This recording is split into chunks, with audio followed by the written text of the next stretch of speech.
Alright guys, we're here with another XTD clutch review. I think it was about time for another one, plus the Honda that I got needed a clutch. And I know that when it comes to the import world, the Honda is probably the most worked on car. So I really knew that this would be a good review that would really be needed for people out there, because I see a lot of times on the forums people talking bad and good about these. So we're going to basically do a quick review of this. Now, I did have one of these in my Eclipse that I drag raced. At one time I was running 26-inch tall slicks by 8.5-inch wide, and near the end I was running 24-inch tall slicks by 8.5-inch wide, and I made about 30 passes on that setup with an XTD clutch and never had any failures with it, no slippage, no nothing. That's with doing a really good burnout at the beginning. Now, actually pulling this one out of the box, I do see a couple things that I don't really like about it. As you can see on this one, it's got extremely hot at some point. You can see the discoloration here versus here, and the back's completely discolored. So that's a little bit of a concern on that right there. The friction material on the clutch looks to be really good though. I don't see any warpage or anything that would cause me to be concerned there. The springs, you're not going to compress them by hand anyway. Springs look pretty good there.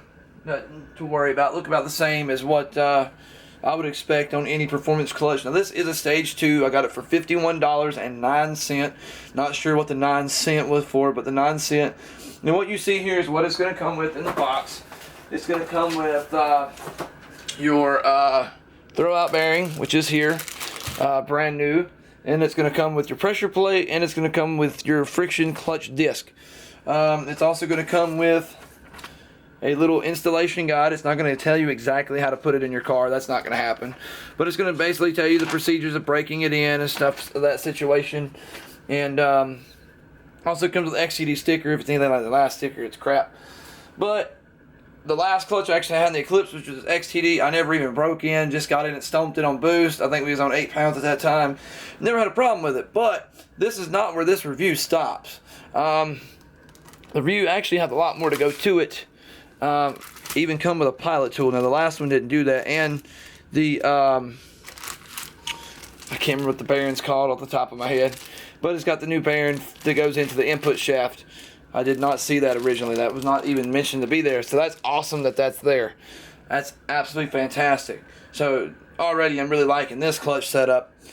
But this is not where this stops. This review actually is going to go much deeper there, because not only am I going to show you the XTD, I'm going to show you the XTD compared to a stock clutch. Let's see if we're actually getting a stage 2 clutch, or if we're just getting one that looks nice and pretty because they've spray painted it red. Now, here's the factory clutch, and this is actually a good clutch. Now, let's take a look at the friction material on this clutch disc. A lot wider. I think it has a groove cut in it. The rivets are not quite as big. They honestly do look a little more solid than what I'm seeing on the XTD. I'm not going to deny that. And you can see discoloration on that, but also this clutch has got hot in the vehicle. It has been used. So it does have a 4-spring versus a 6-spring. And honestly, the thickness on these springs and these is about what appears to be the same. So that's good. You're not getting, you know, a lot of times in a cheap eBay clutch, they'll give you more springs, but it's going to be a thinner material, so it really doesn't do any good. So I really like to see that.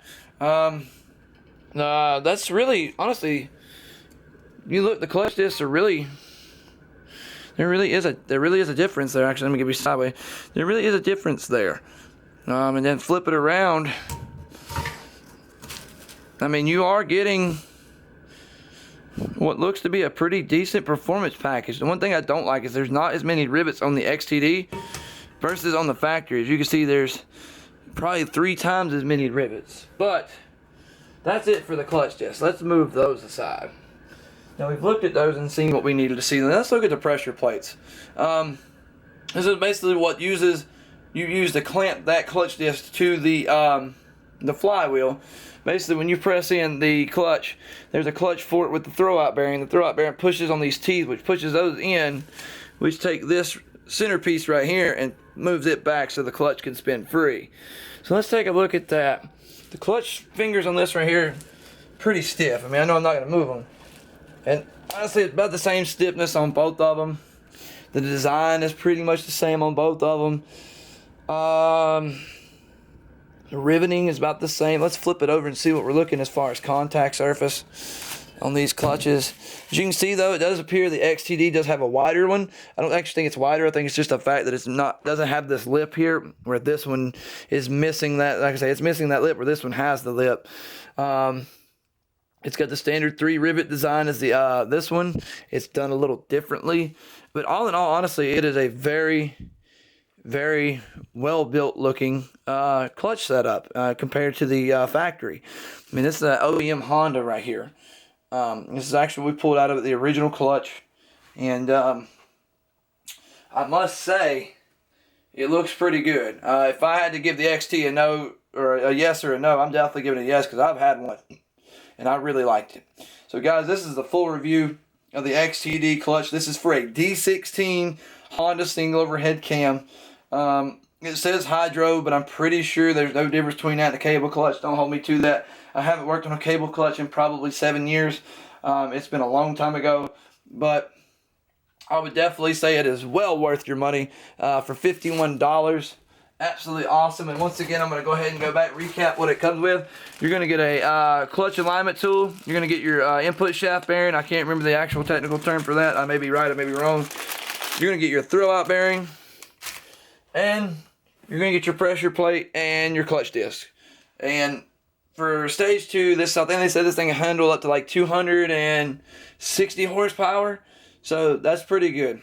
Well, guys, this has been Nitro Kid 98 coming at you with an XTD clutch review. Please subscribe to the Facebook page because there's going to be many more reviews and awesome videos coming up for you guys.